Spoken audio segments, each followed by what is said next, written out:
Thank you, and indeed, congratulations to Vinky on such a very nice meeting. Now, I've been historically an arterial guy, and I got really interested in the peripheral space and have worked with Boston Scientific on some of the applications of erythema. And I call the venous side of the circulation the forgotten side of the circulation. Unfortunately, it's part of circle. I mean, the whole concept of William Harvey and the whole basis of the word circulation is blood moves in a circle. It's got to go around and around. And the efferent conduits, the arteries, get a lot of attention, and unfortunately, the efferent circuits don't. And we need to give more attention. Why? Look how common venous disease is as compared with other disease processes. This is just the United States, and this comes from Mary Yost's work. How can we ignore a problem this important? And this problem is incredibly expensive, particularly if we factor in venous ulcerations, which is one of the highest DRGs in existence. So obviously, we have to think about this, and there are always concerns. What happens if we remove or damage these superficial veins? Well, keep in mind the deep system typically contributes about 90% of the return in the body, and we can augment that somewhat. The superficial system, and then, of course, the communicating system. And, of course, the major players, as you've heard before, the GSV and the SSV, but we have all sorts of anatomy. And in fact, our anatomy is as different as our fingerprints over time. And there are companion nerves that we have to take into account. These companion nerves, when we're treating these areas with heat, could be a real problem if indeed we injure these companion nerves. So that, of course, is one of the reasons that we use tumescent, which is somewhat painful when we treat these patients, and sometimes why we don't treat the whole vein. Historically, even if the lower segment of greater saphenous was insufficient, we would just treat the upper segment, again, for fear of some of these veins. And yet sometimes the lower segment is what causes the problems. So this was from a talk I'd given on vein disease in general, but superficial venous insufficiency is incredibly common. More patients are requesting therapy. In fact, that's how I got into this field. And frankly, it's the most common cause of restless leg, ulcers, edema, and stuff that people don't know. And it's cosmetic and a whole lot more. Again, I was brought up thinking that this was just purely a cosmetic issue. It is not. It is not. And it can indeed result in venous ulceration. And I can cite now quite a few patients who came to me with venous ulcers of 30+ years. Imagine that pain and suffering, who were able to get healed within a few months of treatment. So these are the symptoms, as I've mentioned before, and you can see these here. But again, let's look at the SEEP classification, which helps us understand what we have. SEEP 0 is a completely normal leg. SEEP 1 are telangiectasias, or reticular veins. Telangiectasias are spider veins, and reticular veins shown here on the right. SEEP 2 are varicose veins. I had a patient last week who came in to me who ruptured one of these, and until he looked down and realized he had lost about 1 liter of blood, had no clue that he had a problem, but he had ruptured a big vein. This is SEEP 3. This is pitting edema. SEEP 4, we start to have pigment changes in SEEP 4A and ultimately scarring in SEEP 4B. This is a healed venous ulcer. And here, of course, we see active venous ulcers, and these can become actually quite huge, and they can last for long periods of time. Yet this is treated as so many other things other than venous disease. These people often get rounds and rounds and rounds of antibiotics as cellulitis and other things, and never any assessment of the vein problem. Now, making the diagnosis, obviously, you've got to have clinical suspicion. Clearly, the landmark trial is venous duplex. Certainly, thermography may have some role in screening because it takes no time.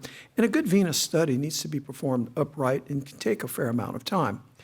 Now, I want to caution you about this. As I first started to get interested in this, I was ordering venous duplex scans, and they'd come back to me as completely normal, yet the people had big problems. And venous duplex scans in the hospital, and the overwhelming majority of venous duplex scans are just looking at clot. No mention is made of insufficiency, and that's misleading to so many of us. And in fact, the nomenclature was changed because many people thought the superficial femoral vein, which is what it used to be called, was a superficial vein, not a deep vein. So now it's called just the femoral vein. And if one is concerned about venous insufficiency, you really have to perform the study with the patient upright, allowing gravity to exert its pull and to show that the valves are incompetent. That requires a great tech. Now, people ask me all the time, Craig, you got into this late and that you built a really big program very quickly. What were the steps? And I said the easiest way to fail in developing a venous program is not to have ultrasound techs that are really fully trained in venous disorders. They're really pivotal in this area. And if you're going to do sclerotherapy with foam, yet more important. And there are many ultrasound techs that are fantastic on looking at other forms of disease who just simply cannot get a good vein study.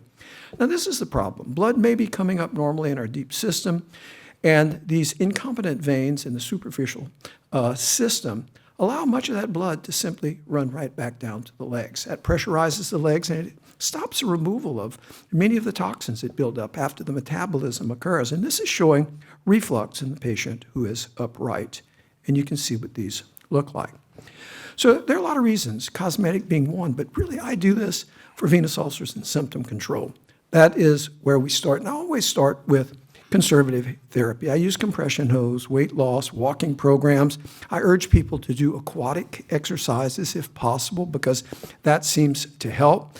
And I would say about 60% of the patients that have significant venous insufficiency have substantial improvement with this. And I don't have to do anything more to control their pains, but some we have to go further.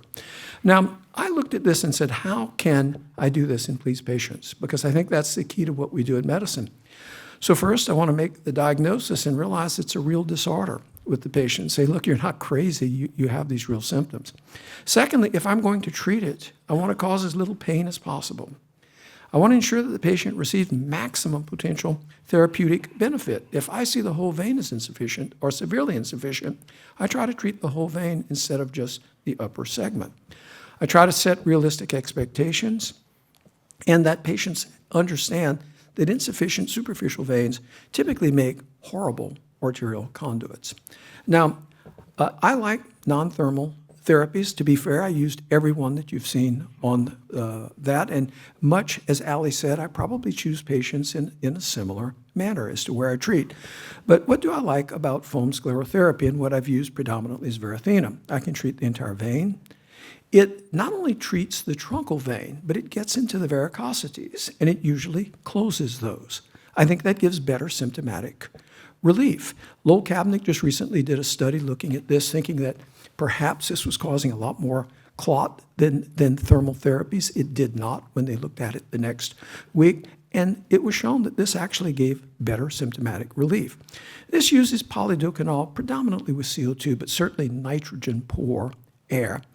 And I like this in some of the truncal veins. So this is Verothena. It makes foam with small bubbles. It's fairly efficient. It's active for about 90 seconds with this. And so what do? I actually use a little different technique. I administer lidocaine over the intended access site, and I mix it 50-50 with nitroglycerin. I do these on days where I'm doing a bunch of veins. And it's real simple. I like to add the nitroglycerin because I can give a little more fluid. I don't get spasm. If I inadvertently stick a little bit to the side of the vein, I don't get big spasm. I wait a few seconds before I puncture. Nothing drives me crazier than to give 1 cc and immediately puncture because your lidocaine takes a second to work. And I access the site typically with a leg dependent. I then place the patient in Trendelenburg, and I place a wedge under the leg. This makes the vein shrink tremendously. And sometimes I'll inject a little saline if a vein is big, and often that helps it spasm a little bit more. Unlike what was typically taught, I use small aliquots. If I've made the vein smaller, instead of giving a full 5 cc's, which is what was traditionally taught, I use a small aliquot, typically 2 to 3 cc's, maybe more if it's a really big vein. And we carefully control its migration. I wait 2 minutes as we've controlled this, and if I don't have coverage of the vein, I do the same. And I do this until I think I've got good coverage of the whole vein. Now, why do I do this? Well, some of these early aliquots, no matter how carefully you hold, may get into perforator veins, but they start to cause spasm in those, and subsequently, I think you're dumping less of this into the deep veins. And we've sort of shown that now in our data. So following Varithena treatment, we apply a compression bandage on the vessel and ask the patient to keep that on for 2 days and walk as much as they can. And we keep the patients active and actually walk them several laps in our office first. If any of this gets into the deep system, we have the patient pump their foot to clear the foam and lessen the risk. And when I'm giving it in the lower part of the leg, I actually dorsiflex the foot because that helps to close the perforator veins here. So here's the technique. I'm injecting nitroglycerin and lidocaine here. You see the vein looks compressed, but then it plumps up. We're going to stick it here. By also getting it down, you have a better acoustic window. Now we see the wire going in. Now we're going to slowly administer the foam. You see it. We're controlling this by pressure. And now you see we're having nice coverage here. And that's what we do. Now, what was seen in the early trials was these were the side effects reported. And I can say that we have things, we are summarizing our data now, but I can tell you our deep vein thrombosis rate has been substantially less, and we look for this on every patient the next week. Pulmonary embolism did not occur in the big trial. I was not part of this initial trial. But there were some cases of common femoral clot. These did not become a big problem historically here, but I think we can do better than this and what had happened here. So in conclusions, I'll be honest with you, I had no training about venous disease in med school or subsequent residencies and fellowships. And I must say it was people like the people on this panel, Patty, you in particular, who got me interested in vein disease because I realized I was not treating my patients entirely. And I get a lot of patients with ulcers, and many of those are vein ulcers, not arterial. I was a snob, and I thought vein disorders were not important. I've changed my mind totally. I personally incorrectly treated some vein disorders. I was one of those guys that gave some cellulitis after I got a report that the vein study was normal. And I now look forward to my vein days, as I think they're some of my very favorite days. I found that vein patients are often more appreciative than my interventional cardiac and CLI patients, and I think that's because they felt their diagnoses were missed, and frankly, they were. Thank you so very much for attention and the pleasure of speaking here.